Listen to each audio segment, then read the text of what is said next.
코로나다 보니까 각자 집에서 찬양을 연습하고 영상을 찍어서 이렇게 같이 주일학교 때 예배를 드리려고 했습니다. 다 같이 하나님의 말씀 보도록 하겠습니다. 이사야 9장 1절에서 7절, 구약성경 978페이지에 있습니다. 이사야 9장 1절에서 7절까지 교독하겠습니다. 전에 고통받던 자들에게는 흑암이 없으리로다. 옛적에는 여호와께서 스불론 땅과 납달리 땅이 멸시를 당하게 하셨더니 후에는 해변길과 요단 저쪽 이방의 갈릴리를 영화롭게 하셨느니라.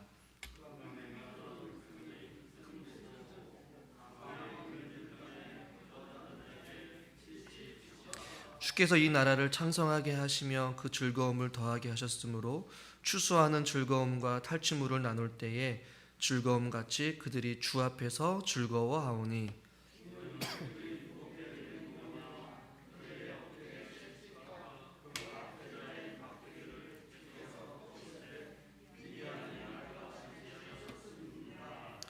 어지러이 싸우는 군인들의 신과 피 묻은 겉옷이 불의 섭같이 살라지리니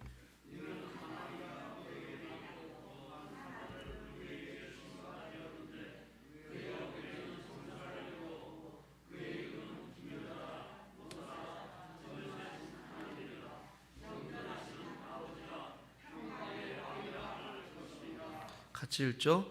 그 정사와 평강의 더함이 무궁하며 또 다윗의 왕자와 그의 나라에 군림하여 그 나라를 굳게 세우고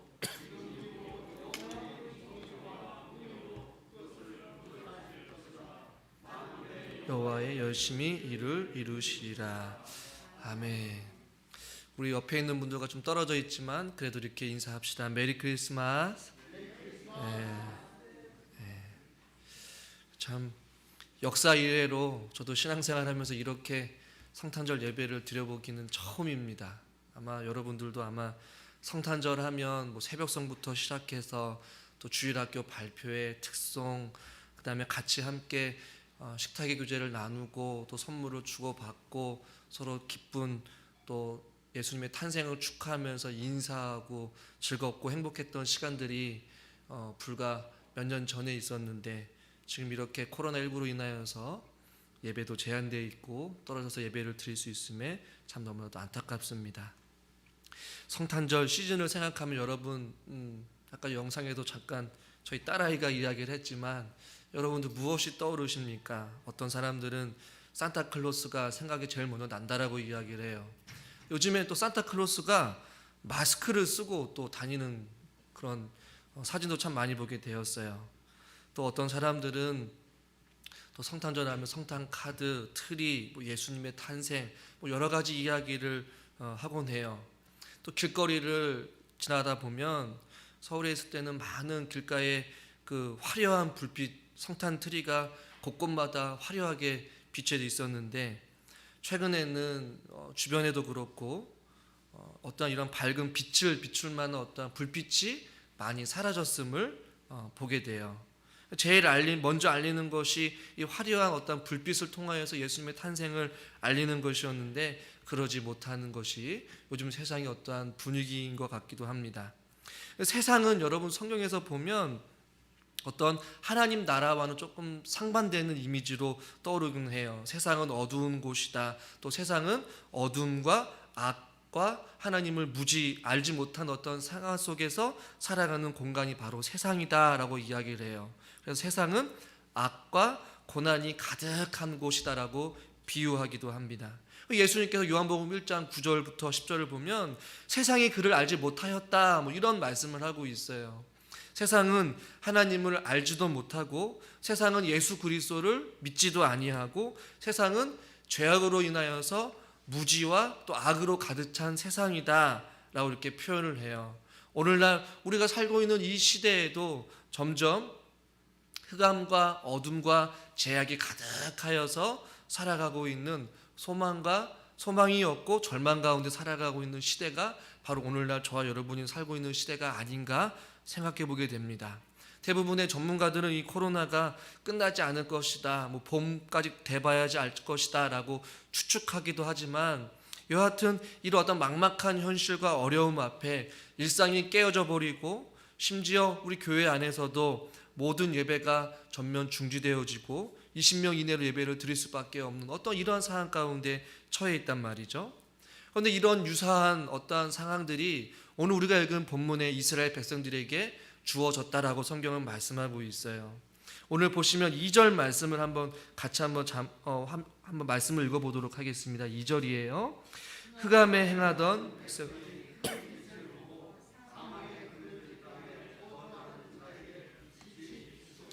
당시 이스라엘 백성들의 상황은 흑암에 행하던 백성들이라고 말씀하고 있어요. 흑암에 행하다라는 얘기는 다른 표현을 빌리자면 어둠 속을 헤매이면서 살아가는 사람들 혹은 흑암 속을 걷고 있는 사람들이라고 표현할 수 있어요. 여러분, 어둠 속을 앞이 캄캄하여서 어디로 가야 될지 모르고 헤매이는 사람들의 여러분 삶이 행복할까요? 행복하지 않을까요? 결코 행복하지 않을 거예요. 어둠 속에서 어둠의 긴 터널을 마치 걸어가듯이 흑암 속에서 헤매인다 혹은 흑암을 걷고 있다라고 표현하고 있어요. 그리고 또 사망의 뭐라고 말씀하고 있어요? 사망의 그늘진 땅에 거주한다라고 말씀하고 있어요. 그늘은 그늘인데 햇볕도 없고 사망의 그늘진 땅에서 살고 있는 자들, 소망이 없고 어떠한 막막한 현실과 답이 없는 세상, 스스로 무엇인가를 할 수 없는 절망과 좌절에 빠져서 살아가고 있는 이스라엘 백성들이 오늘날 우리가 지금 살고 있는 시대와 별 다른 바가 없다라는 얘기예요. 애쓰면 애쓸수록 또 살려고 발버둥 치면 칠수록 계속해서 어둠 가운데 헤매이고 있고 사망의 그늘진 땅에 거주하면서 어둠만 짙어지는 그러한 삶 가운데 여전히 살아가고 있는 시대가 바로 오늘 저와 여러분이 살고 있는 시대라는 것이에요. 이 체코 공화국의 초대 대통령인 하벨이라는 사람이 이런 이야기를 했어요. 인류가 우리 사람이 추구하는 행복한 삶은 자기의 어떠한 힘과 어떠한 노력과 애씀으로 인하여서 스스로 행복을 소유할 수도 없고 스스로 구원에 이를 수도 없다. 그것은 바로 우리 사람들이 하나님께로 혹은 절대자로 돌아서서 그분한테 은혜를 구할 때에 인류에게, 우리 개인에게 행복과 평안을 누릴 수 있다라는 이런 이야기를 했어요. 이 당시에 이스라엘 백성들에게 흑암에서 걸어다니고 있고 사망의 그늘진 땅에서 절망 가운데 살아가고 있는 이 시대에 지금 아주 큰 빛이 비추어졌다라고 성경은 우리에게 말씀해주고 있어요. 우리 2절 말씀을 다시 한번 읽어봅시다. 흑암에 행하던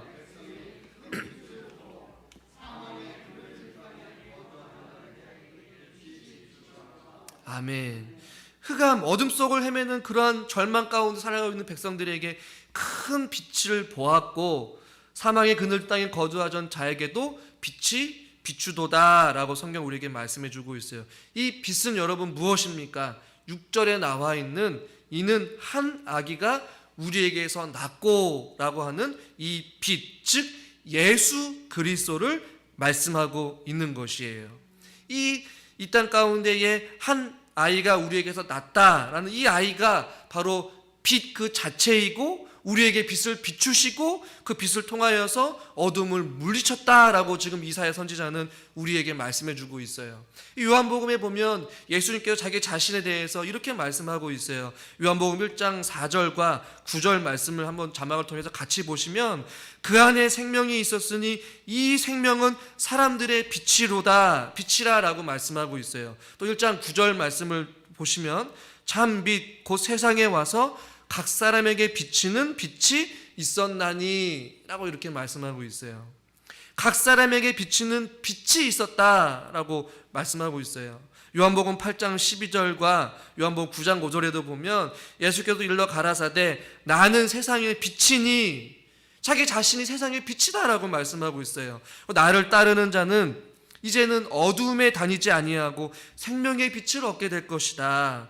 내가 세상에 있는 동안에는 세상의 빛이로다 라고, 나는 세상의 빛이다 라고 예수님께서 자기 자신을 소개하고 있는 장면이에요.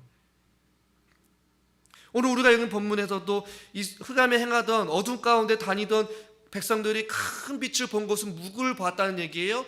예수 그리스도, 한 아기 예수님께서 탄생하시고 그들에게 빛을 비췄다라고 성경은 우리에게 말씀해 주고 있는 것이에요. 할렐루야. 이 빛을 통하여서 일어나는 일들을 오늘 성경에서는 우리에게 말씀해 주고 있어요. 우리 3절 말씀, 4절 말씀, 5절 말씀을 같이 한번 읽어보겠습니다. 본문 말씀입니다. 주께서 이 나라를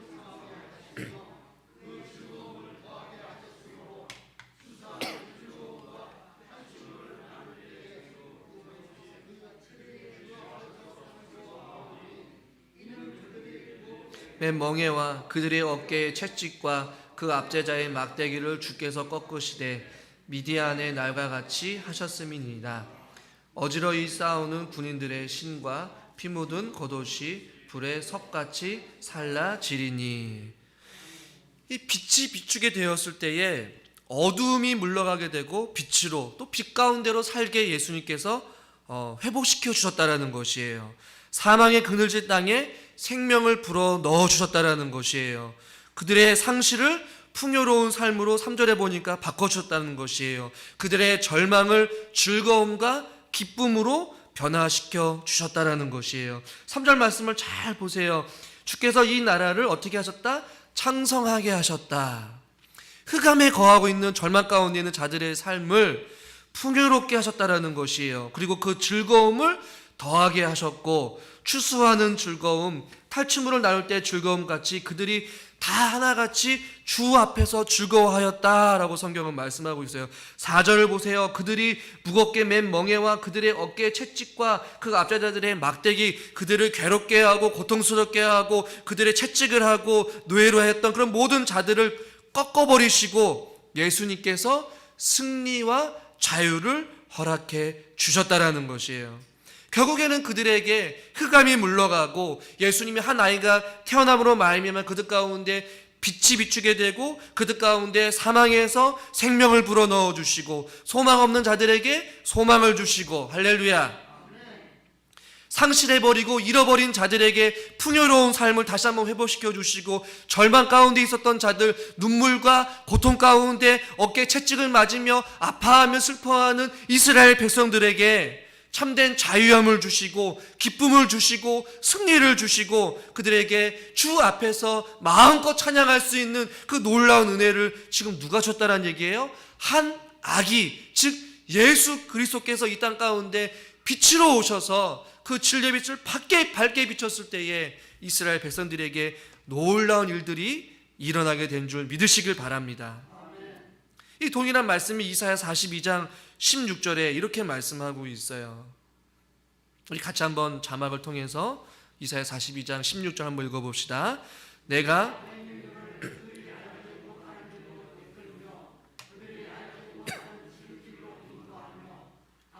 그 앞에서 광명이 되게 하며 곱게 할 것이라.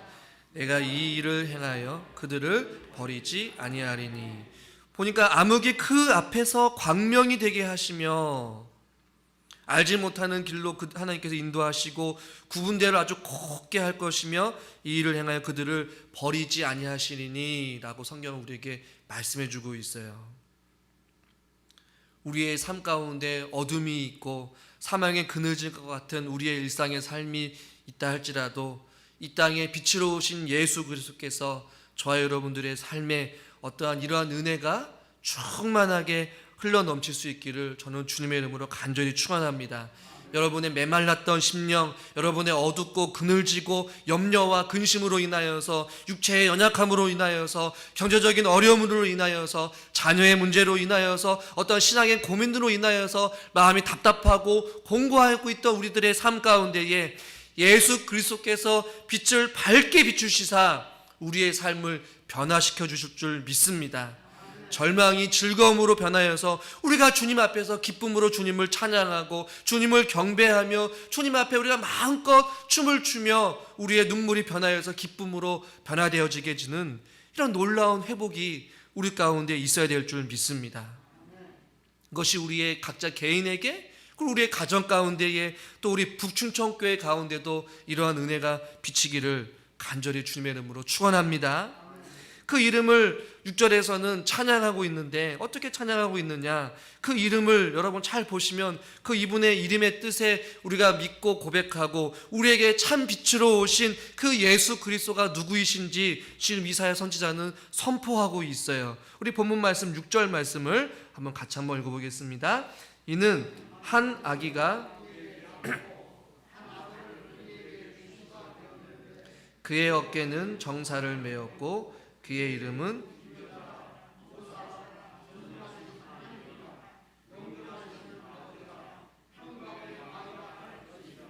아멘. 이 기묘자라 모사라는 말이 굉장히 좀 어렵기도 하겠지만 원어 성경을 직역하면 모사의 기묘함 혹은 기묘한 모사라고 해서 구별되어서 기묘자라 모사라기보다는 정확한 번역은 기묘한 묘사 혹은 모사의 기묘함이라고 번역하는 것이 더 정확해요.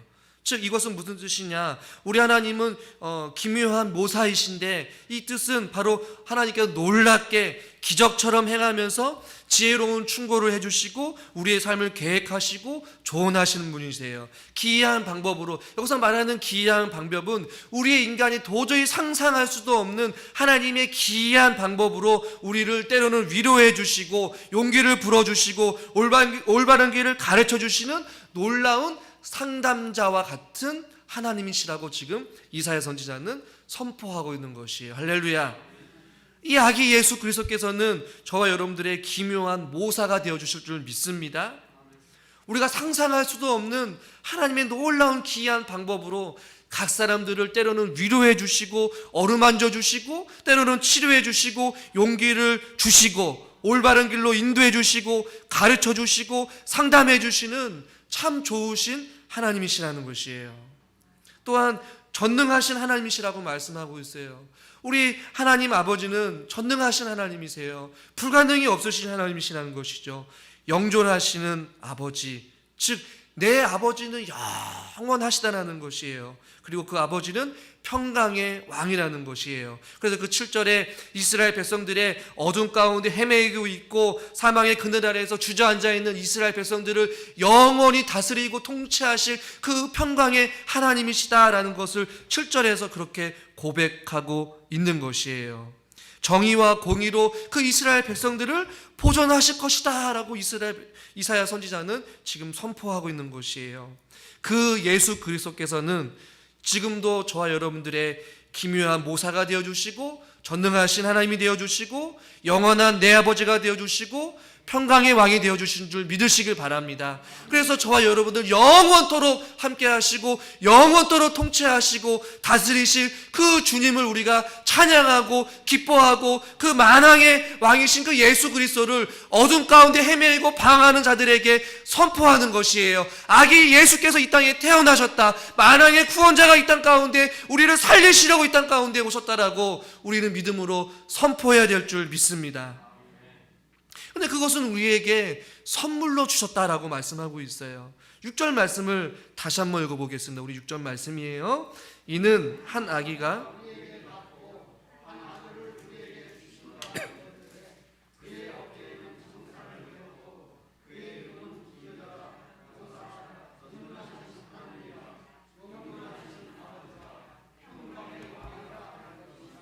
아멘. 6절 상반절을 잘 보시면 이는 한 아이가 우리에게서 낳고 한 아들을 우리에게 어떻게 되었다라고 말씀하고 있어요? 주신 바 되었다. 주셨다라는 것이에요. 마치 선물처럼 우리에게 다가오셨다라는 것이에요.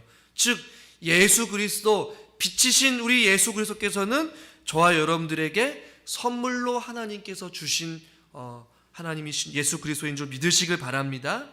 죄와 사망으로부터 죽었던 우리들을 살리시기 위하여서 하나님께서 우리에게 주신 영원한 생명이신 것이고 영원한 은혜인 것이고 영원한 우리를 향하신 하나님의 다함없는 사랑의 표현이 바로 예수 그리스도라는 것이에요. 그러니까 예수 그리스도는 우리에게 무엇이라는 얘기예요? 그 누구와도 바꿀 수 없는 선물이라는 것이에요. 여러분 선물을 받으면 기쁩니까? 기쁘지 않습니까? 기뻐야 되는 게 맞아요. 그런데 이 선물은 우리에게는 굉장히 부담스러운 선물이기도 해요.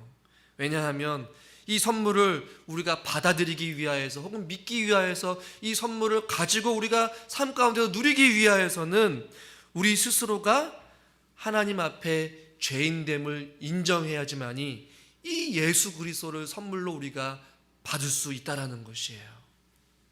내 스스로 구원받을 수 없고 어둠 속에 헤매이면서 사망의 그늘에 앉아서 우리가 우리 스스로 빠져나올 수 없고 그 어둠의 긴 터널을 뚫고 나올 수 없는 무기력하고 연약하고 죄로 똘똘 뭉쳐버린 죄인 중에 죄인이라는 것을 우리가 인정하지 않는다면 이 예수 그리스도를 저와 여러분들이 믿을 수도 없고 하나님께서 주신 이 선물을 우리가 결코 받을 수도 없다라는 것이에요.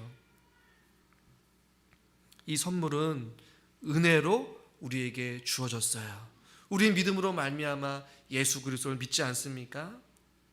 사랑하는 성도 여러분, 저와 여러분들이 이 예수 그리스도를 우리에게 하나님께 선물로 주셨는데 이 선물을 우리가 잘 받고 누릴 수 있기를 주님의 이름으로 축원합니다. 또한 이 선물을 우리만 갖고 우리만 누리고 이 기쁨 가운데 빛 가운데에서 우리가 살아가면서 절망과 소망 없고 고통 가운데 있는 우리들이 자유함을 누리고 기쁨을 누리고 영생을 누리고 행복을 누리고 하나님의 즐거움을 우리만 누리는 것이 아니라 우리가 가지고 있는 이 은혜와 사랑, 이 예수 그리스도라는 이 선물을 우리가 어떻게 해야 되겠어요? 나눠줘야 된다는 것이에요. 우리가 또 교회에서도 선물을 또 오늘도 나눠주잖아요. 이 선물을 나눠주는 의미는 예수 그리스도의 사랑, 내가 누리고 내가 경험하고 내가 치유받고 내가 회복되어지고 내가 구원받았다는 이 놀라운 사실, 이 진리의 빛을 우리만 누리는 것이 아니라 세상 사람들에게도 같이 우리가 하나님의 빛이 되어서 세상을 밝게 비추고 예수 그리스도의 사랑을 나눠줄 줄 아는 그러한 삶을 살아가라고 하나님께는 우리에게 말씀해 주셨어요. 그래서 저와 여러분들은 세상의 빛으로 살아가야 될 줄 믿습니다. 우리 세상을 밝게 비춰야 돼요. 나눠줘야 돼요. 예수 그리스도께서 이 땅 가운데 세상을 밝은 빛으로 비춘 것처럼 저와 여러분들은 하나님의 빛의 자녀들로서 세상을 밝게 비출 수 있는 저와 여러분의 삶이 될 수 있기를 저는 주님의 이름으로 간절히 축원합니다. 기도하겠습니다. 하나님 아버지, 어둠을 헤매이고 사망의 그늘에 앉아있는 그 이스라엘 백성, 소망 없고 온갖 채찍과 종의 멍에를 메고 고난의 나날을 보내며 절망 가운데 살아갈 수밖에 없었던 그 이스라엘 백성들을 불쌍히 여기시고 하나님께서 한 아기를 그 땅 가운데 보내주겠다라고 약속하신 이 생명의 말씀이 우리에게도 주어진 진리의 말씀인 줄 믿습니다. 한 아기가 이 땅 가운데 태어나신 그 이유는 그렇게 어둠을 헤매이고 방황하고 사망의 그늘에 앉아 주저앉아 있는 죄와 허물로 죽어 있었던 우리들을 살리시기 위하여서 이 땅 가운데 아기 예수 그리스도께서 오신 줄 믿습니다. 그 예수 그리스도로 말미암아 우리의 삶이 회복되어졌고 허물과 죄로 죽었던 우리들이 죄사함을 받게 되고 참된 자유함을 누리고 주님 앞에서 절망이 아니라 소망으로 생명으로 영원한 삶을 우리에게 허락해 주신 참 좋으신 하나님의 은혜와 사랑의 징표인 줄 믿습니다. 하나님, 우리가 그것을 날마다 기억하게 하여 주시옵시고 그 은혜의 빚진 자로서 이 세상을 우리도 예수님처럼 밝게 빛을 비추는 하나님의 빛의 자녀들로서 살아갈 수 있게 하여 주시옵소서. 이 예수 그리스도의 선물을 우리도 세상 사람들에게 널리 나눠줄 수 있는 복음의 군사들이 되게 하여 주시옵소서. 예수 그리스도의 이름으로 감사하며 기도드리옵나이다. 아멘. 찬송가 122장 찬양하면서 준비하신 예물 드리장 갖도록 하겠습니다. 찬송가 115장입니다. 찬송가 115장.